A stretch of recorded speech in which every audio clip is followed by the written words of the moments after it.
سر آپ پھر کہیں گے کہ میں کوئی ایک نیگیٹو پہلو اٹھا رہی ہوں اور پھر ایک میں کوئی کنٹروورشل بات کرنے والی ہوں، لیکن یہ اعتراضات ہیں جو اٹھائے جا رہے ہیں، اس لیے میں آپ کے سامنے سوال رکھ رہی ہوں کہ 28ویں ترمیم اور بجٹ منظوری کے لیے جی پی کو جان بوجھ کر کہنے والے یہ کہہ رہے ہیں کہ پیپلز پارٹی کو دیا جائے گا تاکہ وفاق میں وہ حکومت کو مکمل سپورٹ فراہم کریں اور جو بھی نئی ترمیم اور بل آئے اسے منظور کیا جائے.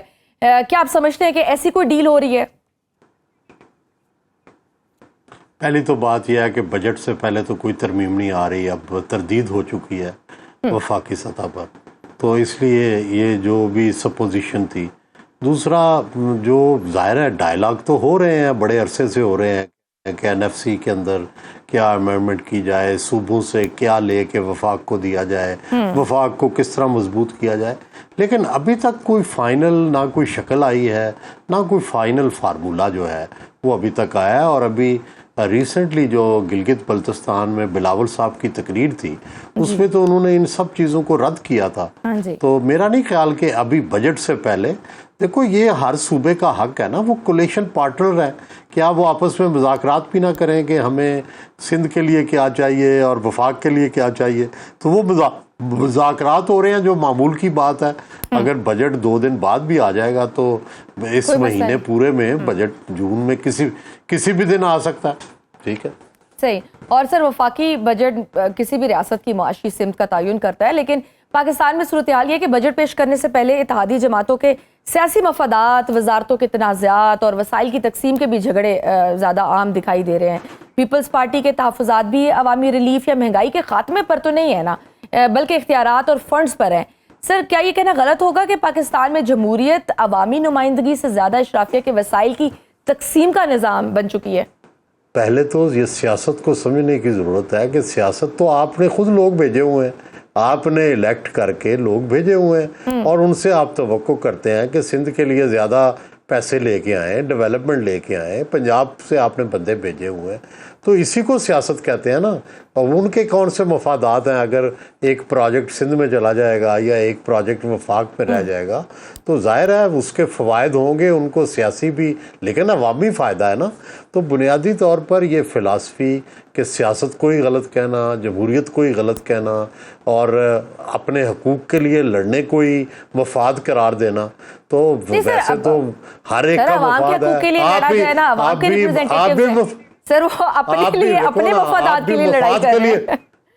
نہیں، آپ بھی مفاد کے لیے نوکری کرتے ہیں، عوام ایگزیکٹلی عوام کے مسائل کے لیے بے شک لڑیں سر، اختلافات کریں. ہم لوگ مطلب آپ مہنگائی پہ بات کریں، ان سے پیٹرول کی قیمتوں پہ بات کریں، اگر وہ اپنے ذاتی مفادات کے لیے اگر لڑائی ہوں گی سر تو پھر نہیں. تو آپ کا خیال ہے کہ عوامی مفاد کیا ہے؟ کسی بھینس کا نام ہے، کسی گھوڑے کا نام ہے. عوامی مفاد پروجیکٹس کا ہی نام ہوتا ہے. عوامی مفاد جو ہے وہ مختلف جگہوں پر پیسے خرچ کرنے کا ہی نام ہے. اسی کو عوامی مفاد کہتے ہیں کہ عوامی مفاد کوئی ایک الگ سے تو کوئی مخلوق نہیں ہے.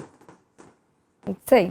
لیکن سر پیپلز پارٹی تو ہمیشہ ہی صوبائی خود مختاری اور 18ویں ترمیم کی محافظ ہونے کا دعویٰ کرتی ہے، لیکن جو ناقدین ہیں وہ یہ بھی کہتے ہیں کہ جب بھی وسائل کی تقسیم کا معاملہ آتا ہے تو اصولوں کے بجائے سیاسی سودے بازی شروع ہو جاتی ہے. موجودہ بجٹ میں بھی یہ تنازع واقعی صوبائی حقوق کی جنگ ہے یا آپ کے خیال میں اتحادی حکومت پر سیاسی دباؤ بڑھانے کی ایک حکمت عملی ہے؟ نہیں، تو انہوں نے کمپرومائز کب کیا ہے؟ پوری تاریخ میں انہوں نے 18ویں ترمیم کروائی تھی. ٹھیک ہے، یہ بھی یاد رکھیں کہ 18ویں ترمیم انہوں نے کروائی تھی، 1973 کا آئین ان کے دور میں بنا ہے. تو ظاہر ہے اگر وہ اس کے لیے کھڑے ہوتے ہیں تو یہ ان کا حق ہے، ان کا ایک اصولی موقف ہے. وہ کہتے ہیں نئے صوبے بھی نہیں بننے، وہ یہ بھی کہتے ہیں کہ ہم نے صوبائی حقوق کی بھی جو ہے پہرے داری کرنی ہے. تو ان کا ایک موقف ہے، ان کو یہ حق ہے، لوگ ان کو ووٹ دیتے ہیں، لوگوں نے ان کی حکومت بنائی ہے، تو ان کو کیا موقف رکھنے کی اجازت نہ دیں ہم؟ بالکل دینی چاہیے. سر آپ نے ضیاء الحق سے لے کر موجودہ دور تک بھی پاکستان کی سیاست دیکھی ہے، کیا آج کا سیاسی بحران ماضی کے بحرانوں سے مختلف ہے یا صرف کردار بدل گئے ہیں اور کھیل وہی ہے؟ دیکھیں، ہر دور کے اپنے بحران، اپنے چیلنجز ہیں. اس وقت پاکستان شاید اپنی تاریخ کے سب سے عروج پر ہے انٹرنیشنل لیول پر ڈپلومیسی میں. تو یہ اب اس بحران کو، جس کو آپ بحران کہہ رہی ہیں، اس بحران کو ہم ایک اپرچونٹی میں بھی بدل سکتے ہیں. تو یہ پاکستان کے پاس ایسی اپرچونٹی صرف ایک دفعہ پہلے آئی تھی افغانستان وار کے دوران، ٹھیک ہے، لیکن اس سے ہم کوئی بڑا فائدہ نہیں اٹھا سکے.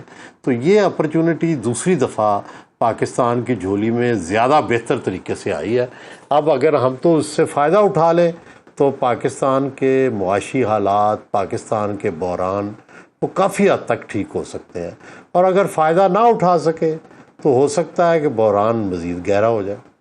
بالکل صحیح. بہت شکریہ سہیل رائٹ صاحب آپ کے وقت کا. ناظرین وقت چھوٹی سی بریک کا. گلگت بلتستان کی سچویشن یہ ہے کہ 24 نشستوں پر الیکشن ہوئے ہیں وہاں پر، اور وہ علاقہ ایسا ہے جہاں پہ سیکٹیرین سٹرائفز ہیں، وہاں لڑائیاں ہوتی رہی ہیں، جنگ بڑی شدید قسم کی آپس میں ٹینشنیں بھی رہی ہیں، لیکن پرامن انتخابات ہوئے ہیں اور پرامن انتخابات کے نتیجے میں رزلٹس بھی آ گئے ہیں.